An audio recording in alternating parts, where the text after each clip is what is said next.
Nagulat ang lahat sa biglang pagkalaglag at pagkatalo ng mabagsik na Creamline Coal Smashers. Sila lang naman ang 10 beses na kampiyon at pinaka-decorated na kupunan sa liga. Pero ngayon, natanggal na sa final contention. At sino ang bumuwag sa kanila? Walang iba kundi ang batang puno ng enerhiya na Kobe Shinwa University mula Japan, na nagtala ng nakakagulat na 4-set victory sa score na 27-25, 25-23, 23-25 at 25-21. Isang araw lang ang nakalipas, tinambakan ng PLDT ang Kobe Shinwa sa straight sets. Akala ng marami tapos na ang kanilang tsansa para sa finals. Pero imbis na sumuko, bumangon sila dala ang bilis, galing at tapang. 3 bagay na nagpatunay sa kanilang panalo kontra sa Creamline. Hindi lang sila nanalo dahil natalo nila ang isang dinastiya. Mula pa sa unang serve, nagpasabog na ang Kobe Shinwa. Bata pa ang team. Average na edad ay nasa 22 years old lang. Pero ang estilo nila, walang takot, mabilis, agresibo at walang takot na hinahabol ang bola gaano pa kalayo ito. Talagang buwis buhay. Ang Creamline naman, nakilala sa kanilang championship composure, ay biglang naratel. Ang bilis at tindi ng Japan squad ang nagpa-scramble sa Coal Smashers sa bawat rally. Sa first set pa lang, dikit na ang score, pero dahil sa mabilis na atake at matutulis na serve ng Kobe Shinwa, nakuryente ang Creamline.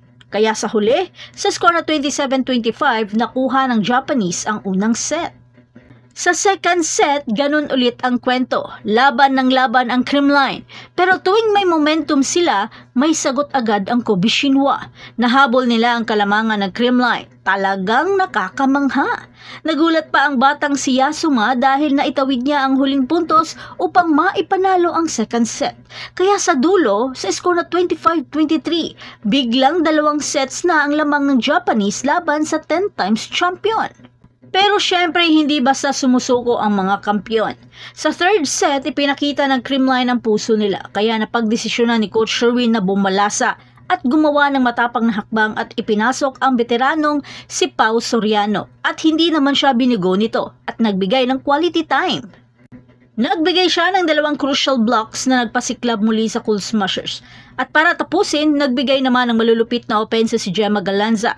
Nagbigay ng pinakamabagsik niyang spike para isara ang set sa score na 25-23. Kaya nabuhayan ng Creamline at naitawid nila ang bakbakan sa 4th set.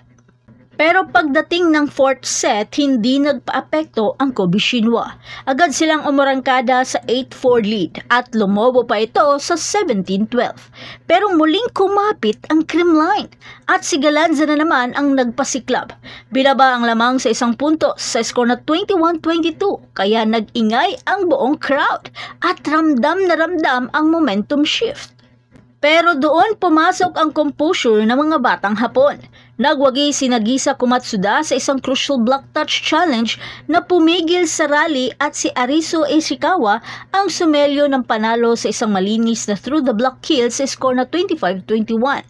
Kaya upset complete. Pinakabida ng laban si Kokoro Yasuma na nagbigay ng eksplosibong 23 points na may 12 excellent reception pa. All-around brilliance. Sinabayan siya ni Komatsuda at Ishikawa na may tig 16 points, habang ang setter na si Sakura Forota naman ay umiscore ng 21 excellent sets para ayusin ang opensa. At syempre, ang libero na si Rino Hirame na nagbigay ng sakit ng ulo sa mga ice cream girls ay nagtala ng 9 digs na nagpapigil sa opensa at gumaba sa kumpiyansa ng Creamline.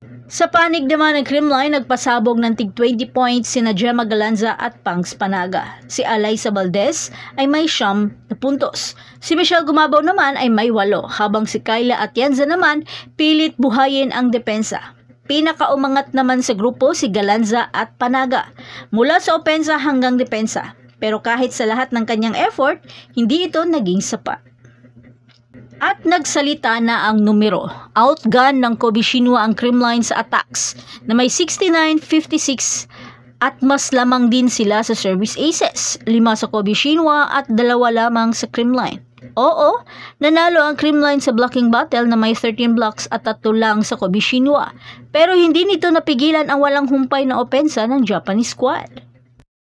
Pero sa Creamline, masakit ito. 1 taon lang ang nakaraan, tinapos nila ang historic Grand Slam sa pamamagitan ng panalo sa parehong torneo. Pero ngayon, tapos agad ang season nila. Bronze lang sa PVL on Tour at wala ng invitational title. Ang dating untouchable na dynastiya, napigilan na. Pero para sa Kobe Shinwa, higit pa ito sa panalo.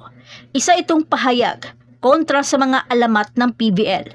Pinatunayan nila na kayang tapatan ng kabataan, bilis at determinasyon kahit ang pinaka-decorated na kupunan.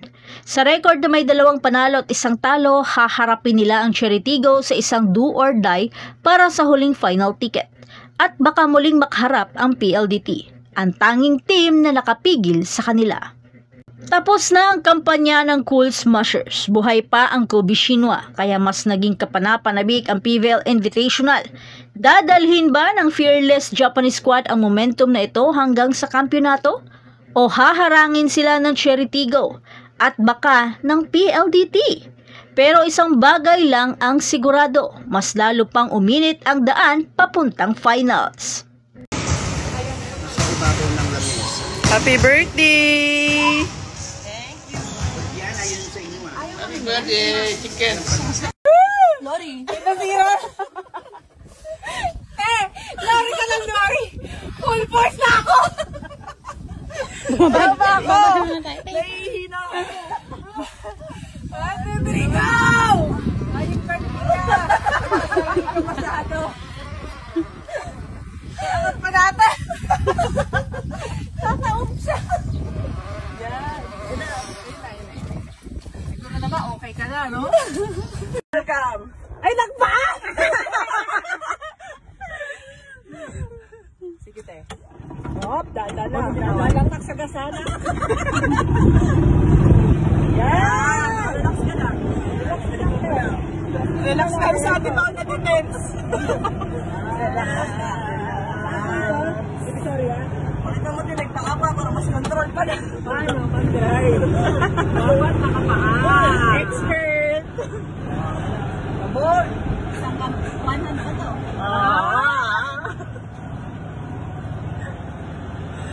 Kaya mo na yan. Hindi ko kaya lumiko. Kaya mo yan. Meron kasing code dito sa amin. Oh, kasi sige, sample. Gagandahin ko lang siya. Ayaw, di ba? Green na yun. So, meron code dyan.